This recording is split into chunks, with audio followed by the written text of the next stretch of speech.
Hello dear students, welcome back to my channel. Today we will learn the next point in the second topic. It's a living organism and the energy production.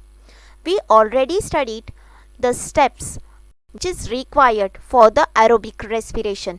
That is the first one, it's a glycolysis. Second one, it's a Krebs cycle. This Krebs cycle we studied in this video. But the glycolysis and the Krebs cycle, these two cycle, it is connected by the acetylation. This point we already studied in the last video. जर तुम्ही आतापर्यंत last video नसेल बघितला तर नक्की बघा, like करा, share करा आणि सबस्क्राईब करा. So let we see the next step of the aerobic respiration, that is called as the tricarboxylic acid cycle, which is also called as the Krebs cycle. This Krebs cycle, it is also called as the citric acid cycle. Why it is called as the citric acid cycle? Because the first compound which is formed, it is the citric acid. So it is called as the, that is a first stable compound which is formed in this Krebs cycle, it is the citric acid. So this Krebs cycle, it is also called as the citric acid cycle. This is the cyclic process. जर आपण हे बघितलं तर ही cyclic process आहे, which the acetyl CoA आपण last व्हिडिओमध्ये बघितलं. ग्लुकोसा end product काय होता? ग्लुकोसा एंड प्रोडक्ट होता 2 molecule of pyruvic acid. 2 molecule of pyruvic acid हा ऑक्सिडेटिव्ह डिकार्बॉक्सिलेशन प्रोसेसमध्ये गेला आणि कन्वर्ट काय झाला? ॲसिटिल.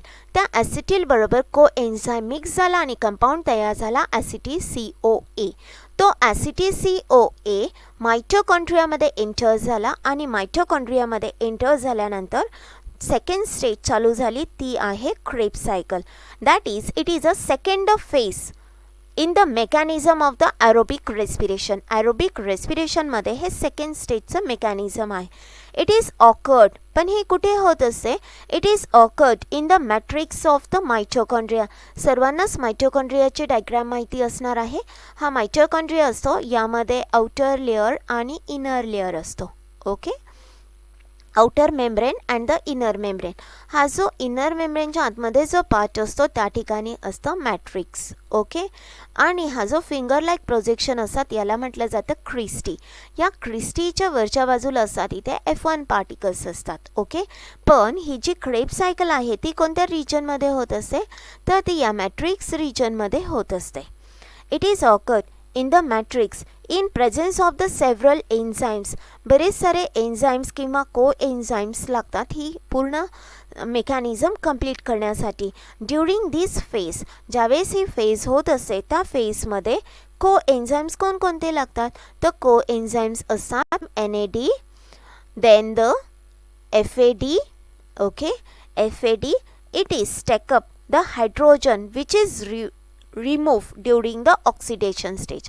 म्हणजे ज्यावेळेस या कंपाऊंडचं ऑक्सिडेशन होणार आहे, या कंपाऊंडमधून हायड्रोजन रिलीज होणार आहे, तो हायड्रोजन एमिट झालेला हायड्रोजन कोण ॲक्सेप्ट करणार आहे?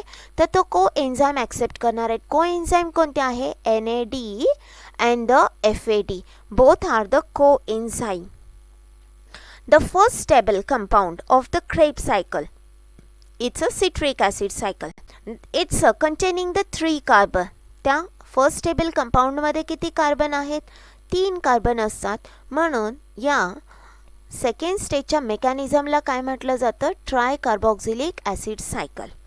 दिस tricarboxylic acid cycle, it is a first time discovered by the sir Hans Kreb. Sir Hans क्रेबने ही सायकल 1937 मध्ये फर्स्ट टाइम डिस्कवर्ड केली. हे जे मेकॅनिझम आहे, TCA सायकलचं जे मेकॅनिझम आहे हे फर्स्ट टाइम डिस्कवर्ड केलं सर हॅन्स क्रेबने 1937 मध्ये. Okay, therefore this it is popularly known as the Krebs cycle. म्हणून त्या मेकॅनिझमला काय म्हटलं जातं? Krebs cycle. The discovery of this pathway, it is open a new era in the cellular biochemistry. Hence, thus Hans Krebs awarded the Nobel Prize for his discovery in 1953.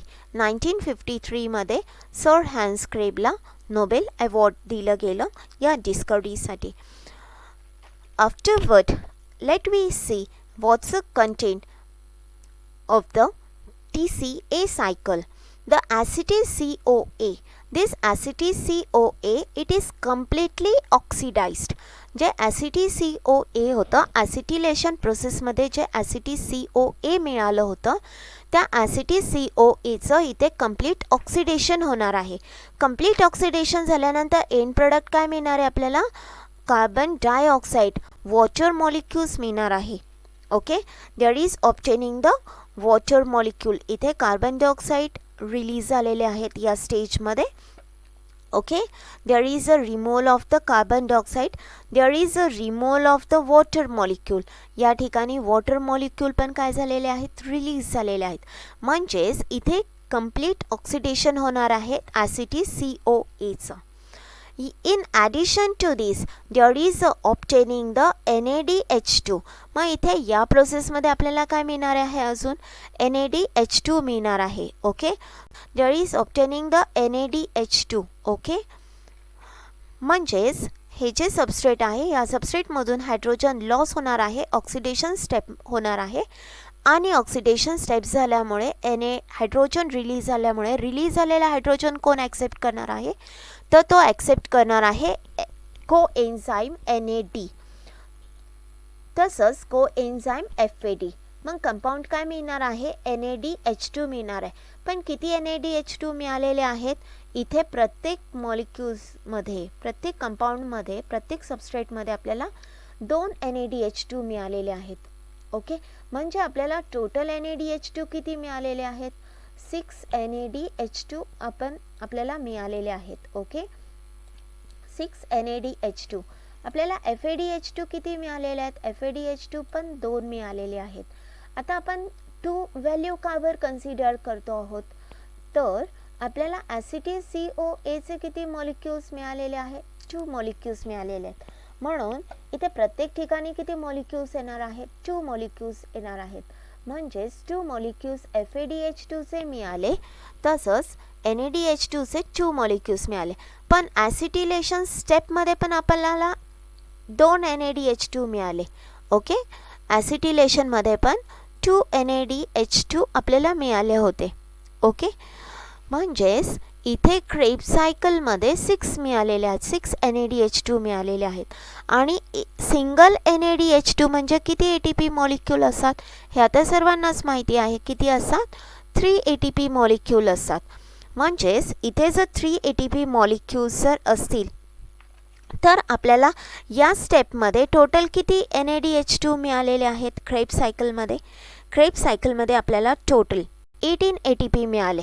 Okay, त्यानंतर FADH2 किती मिळालेले आहेत? FADH2 1 FADH2 is equal to, जर single FADH2 consider केला तर त्याचे किती ATP molecule consider केले जातात? 2 ATP मॉलिक्यूल कन्सिडर केले जातात.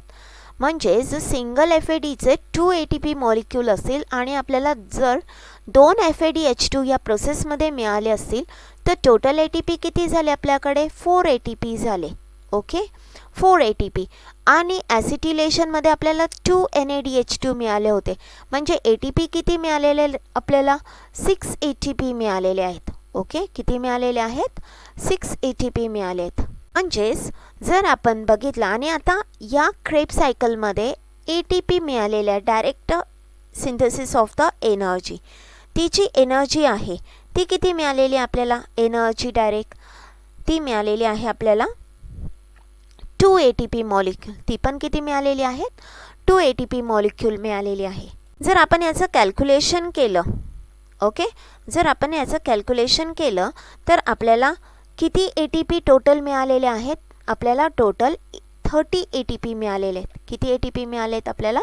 टोटल 30 ATP मिळाले आहेत. आणि ग्लायकॉलिसिसमध्ये आपल्याला किती ATP मिळाले होते? तुम्ही लास्ट व्हिडिओ बघितला असेल तर तुम्हाला लक्षात येईल.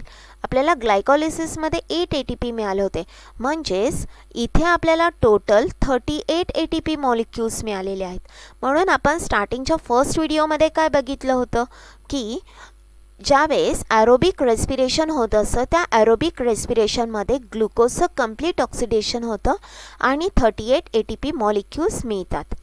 I think so all of you understand this concept, how the energy is obtained. Thanks for watching my video. Stay tuned to my channel. Thank you.